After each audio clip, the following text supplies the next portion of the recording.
जय हिंद मित्रों, नमस्कार।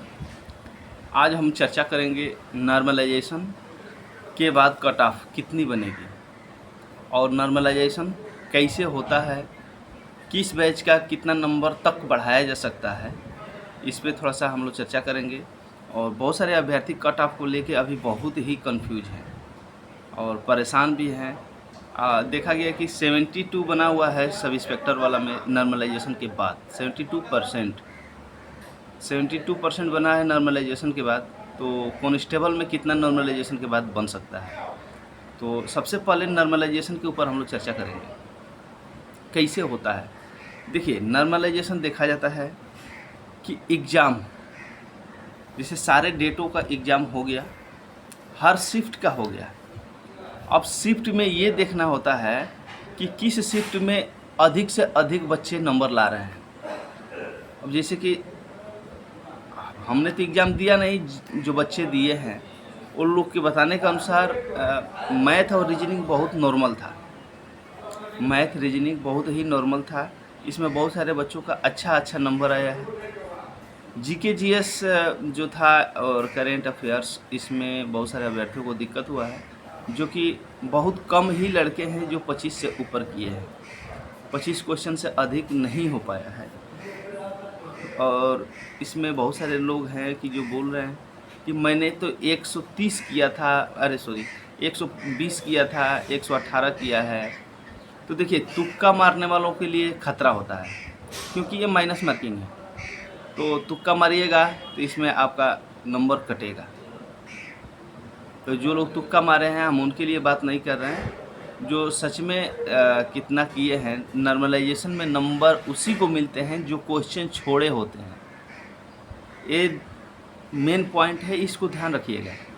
नॉर्मलाइजेशन जैसे मान के चलिए 120 क्वेश्चन है, 120 क्वेश्चन में आपने 90 क्वेश्चन सही किया या गलत किया, जो भी 90 क्वेश्चन टच किया, बच गया 30 क्वेश्चन।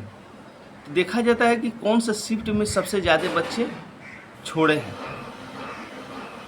क्वेश्चन। तो जिस बैच में सबसे ज़्यादा क्वेश्चन छोड़ने की संख्या रहती है, उस बैच में नॉर्मलाइजेशन का नंबर अच्छा खासा बढ़ता है और इसमें नंबर बढ़ाए जाते हैं। इसमें 2 नंबर से लेके 10 नंबर 12 नंबर तक बढ़ते हैं। तो इस पे बहुत सारे लोगों को अच्छा नंबर मिलेगा, बहुत सारे लोगों को बहुत कम नंबर मिलेगा। तो अब इसमें ये देखना है कि आपने कितना क्वेश्चन किया और कितना छोड़ा। अब सारा का सारा 120 में मान लीजिए 90 आपको समझ में आ रहा था, 30 गो बचा तो 30 गो आपने तुक्का मार दिया, तो आपका तो जगह ही नहीं बचा कि डिपार्टमेंट या परीक्षा बोर्ड जो है वो डिसाइड कर सके कि आपको नहीं आ रहा था। आपको तो आ रहा है, तभी तो मारे हैं, भले वो गलत है। जो अभ्यर्थी सारे क्वेश्चन अटेम्प्ट नहीं किए हैं, उनको नॉर्मलाइजेशन में ज़्यादा ही फ़ायदा होता है। जब देखा गया कि इस शिफ्ट में अधिक से अधिक संख्या है 25 क्वेश्चन छोड़ने का, तो उसमें बोर्ड डिसाइड करता है कि इसमें 10 अंक जोड़ा जाए। तो जिन लड़कों का मतलब 25 क्वेश्चन, 30 क्वेश्चन या 15 क्वेश्चन छूटा हुआ है, उन सब लड़कों में 10 नंबर 5 नंबर जैसा डिसाइड किया जाएगा, उस हिसाब से नंबर ऐड कर दिए जाते हैं। तो मान के चलिए आपको 72 हमने बताया है, अगर जो 10 नंबर जुड़ गया तो आपका 82 हो गया। अब 82 हो गया तो ये परसेंटेज कितना हो रहा है? तो इस हिसाब से नॉर्मलाइजेशन के हिसाब से देखा जाए, सब इंस्पेक्टर में 72 बना है जनरल का, तो 72 बना है परसेंट।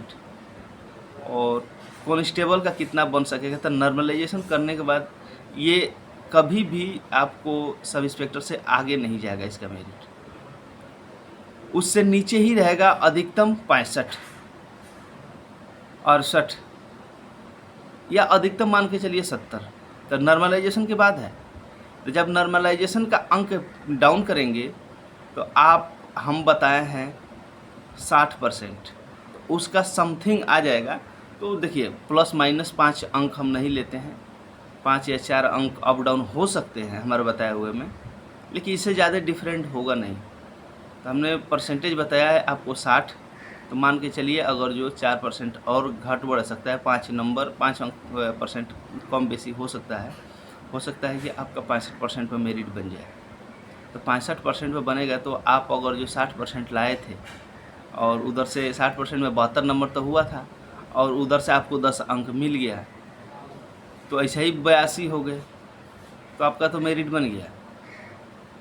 इसलिए अपने दिमाग से इस कन्फ्यूजन को निकाल दीजिए नॉर्मलाइजेशन के चक्कर से। हाँ, आप अगर 60% से अधिक क्वेश्चन किए हैं अपने हिसाब से सही आपने 20, 25, 30 क्वेश्चन छोड़ दिए हैं, तुक्का नहीं लगाए हैं, तो आपको अच्छा खासा नॉर्मलाइजेशन में फ़ायदा होगा।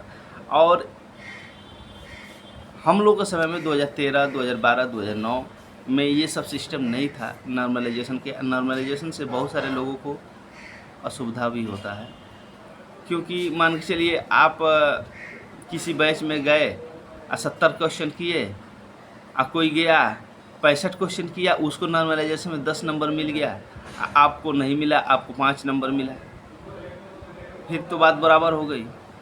तो इसी हिसाब से देखा जाए तो सबसे नॉर्मलाइजेशन में फ़ायदा उसी को होता है जो अधिक से अधिक क्वेश्चन छोड़ देता है।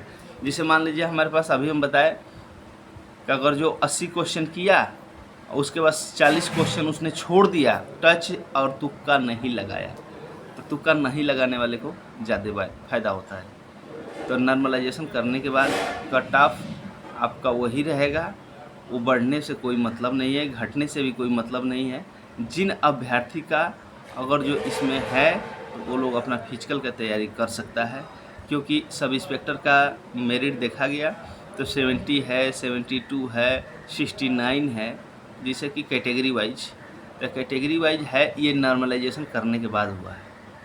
तो इसमें बहुत सारे लोगों को घटेगा बढ़ेगा नॉर्मलाइजेशन में नंबर, तो इससे हड़बड़ाने की ज़रूरत नहीं है। 60% से ऊपर जिसका भी है, यानी कि 72-75 क्वेश्चन से ऊपर, 70 क्वेश्चन से ऊपर सही है, तो वो लोग अपना फिजिकल की तैयारी रखें। क्योंकि एक और बात बतानी थी, सच में फिजिकल अच्छा उसी का होता है जो अधिकतम 60%, 62% ही लाता है। जो 80%, 90% वाले बंदे हैं ना, वो यानी कि एक्चुअल में पढ़ने वाले बच्चे हैं। और जो एक्चुअल में बढ़िया पढ़ने वाले बंदे हैं ना, उनसे आरपीएफ का, कांस्टेबल का फिजिकल करना बहुत ही टफ होता है, उसके लिए बहुत कम लोग मार पाते हैं। इसमें मारते हैं मध्यम कैटेगरी के जो बंदे हैं, जैसे कि पढ़ने में भी मोटा मोटी ठीक हैं और फिजिकल में भी ठीक हैं। अब ज़्यादा हाई ब्रिलियंट दिमाग के लड़के को रिटन तो पास कर लेंगे खूब आसानी से, लेकिन फिजिकल मारना मुश्किल हो जाएगा। तो इसलिए सारा निचोड़ देखते हुए चारों तरफ सब यूट्यूबरों का देखते हुए बहुत लोग बता रहा है कि 80% और 90% के बीच में होगा, तो ये सब उन लोगों को बताने से होपलेस मत होइए। आपका अगर 60% से अधिक है तो आप निधड़क आप फिजिकल बनाइए, हो सकता है अगर नसीब में नौकरी होगी तो ज़रूर आपको मिलेगी। जय हिंद मित्रों।